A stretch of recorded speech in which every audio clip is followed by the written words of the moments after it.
अस्सलाम वालेकुम। आज की रेसिपी है ज़र्दे की, जो कि उन लोगों के लिए स्पेशली है जो कि पहली बार ज़र्दा बना रहे हैं या उनसे ज़र्दा जब भी बनाते हैं ख़राब हो जाता है, उनसे ज़र्दा चावल अकड़ जाते हैं, फैल जाते हैं या देगी स्टाइल का ज़र्दा उनसे बनकर तैयार नहीं होता।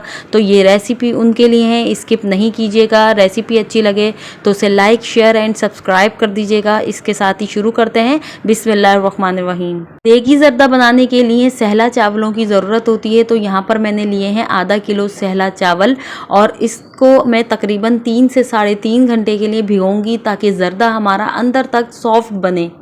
जब चावल भीग जाएं तो एक देगची के अंदर खुला पानी ले लीजिए और जब उस पानी में उबाल आ जाए तो उसमें शामिल कर दें चावलों को। और चावल शामिल करने के बाद उसमें शामिल कर दीजिए 1 टीस्पून ज़र्दे का रंग।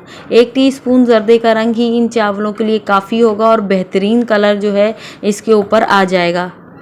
तो चलें चावलों को पकाते हैं तकरीबन 10 से 15 मिनट के लिए। जब चावल पूरी तरह पक जाएंगे यानी चावलों के अंदर एक कनी भी बाकी नहीं रहेगी और चावल जो है फुल डन हो जाएंगे, इसके बाद ही चावल को एक छलने के अंदर आप छान लें।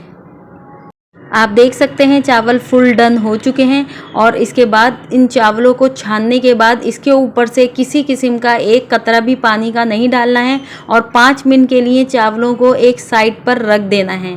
एक देगची ले लें और देगची के अंदर जो है घी गरम कर लें। घी को पहले जो है आप पिघला लें और फिर हाफ कप मेजरमेंट करके फिर देगची के अंदर डालिए। और तेल डाल रहे हैं तो कुकिंग ऑयल ऐसे ही कोई सा भी आप इस्तेमाल कर सकते हैं, आधा कप। इसी स्टेज के ऊपर फ्लेम को आपने बिल्कुल स्लो कर लेना है और सब्ज़ इलायची 6 से 7 अदद डाल के थोड़ा सा कड़कड़ा लें और आधा किलो चीनी जो है इसके अंदर शामिल कर दीजिए। चीनी डालते ही फ़ौरन ही आधा कप दूध इसके अंदर शामिल करना है और अच्छे तरीके से मिक्स करने के बाद ही फ्लेम को तेज़ करना है।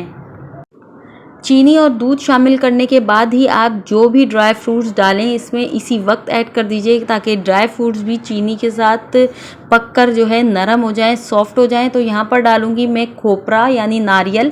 नारियल को मैंने स्लाइस में कटिंग कर लिया था, वो आधा कप इसके अंदर ऐड कर दूंगी और आधा कप जितने बादाम ऐड कर दूंगी और किशमिश 1/4 कप इसके अंदर हम ऐड कर देंगे। तो यहाँ पर मीडियम फ्लेम के ऊपर चीनी के घुलने तक हमने इसको कुक करना है और चूल्हे के साथ ही खड़े रहना है, कहीं छोड़कर नहीं जाना, क्योंकि ओवर कुकिंग जब चीनी की हो जाती है तो इसी वजह से ज़र्दा जो है अकड़ जाता है और ज़र्दे के चावल जो हैं सख्त हो जाते हैं।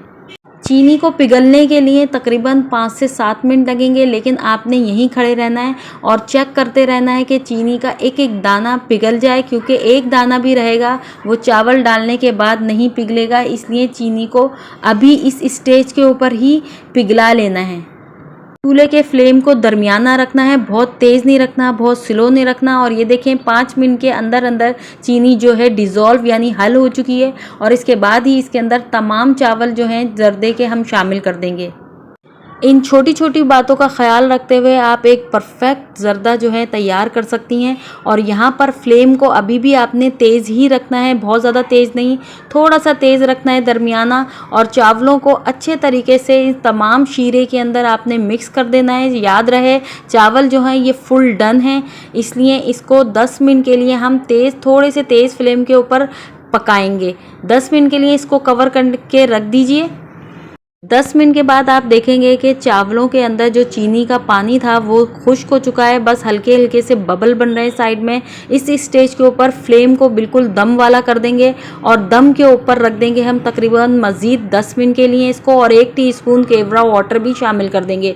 तो ज़र्दा हमारा दम आ चुका है। 10 मिनट के बाद ज़र्दे को इस तरह मुकम्मल तौर पर चलाइएगा, ऊपर नीचे से, आगे पीछे से, और इसके बाद जो है इसको कवर करके तकरीबन आधे घंटे के लिए छोड़ दें। आधे घंटे के लिए छोड़ने से पहले मैं आपको ये दिखाती चलूँ कि देखें चावल जो है हमारे अकड़े नहीं हैं और चावल जो है हमारे दम आ चुके हैं। और देखें वरना लाइनें पड़ जाती हैं चावलों के ऊपर, और बिल्कुल ये क्लियर चावल है और बिल्कुल सॉफ्ट और नरम और खुशबूदार ज़र्दा एक एक दाना जो है इसका खिला हुआ जायकेदार और खुशबूदार बनकर तैयार होगा। तो यहाँ पर मैं आपको एक बात बताती चलूँ कि खोया जो है ज़र्दे के अंदर ऐड नहीं करना है, क्योंकि खोया जो है गरम चावलों के अंदर जाके मेल्ट हो जाता है। जब भी आप ज़र्दा सर्व करें उसके ऊपर से खोया जो है गार्निश कर दीजिए, और इसके साथ ही आपको एक परफेक्ट रेसिपी मिलेगी ज़र्दे की। तो रेसिपी को तमाम टिप्स एंड ट्रिक्स के साथ मुकम्मल तौर पर फॉलो कीजिएगा तो इंशाल्लाह। और कोई भी बात आपको पूछनी हो तो कमेंट्स में पूछिएगा। तो इसके साथ ही मुझे इजाज़त दीजिए। अल्लाह हाफिज़।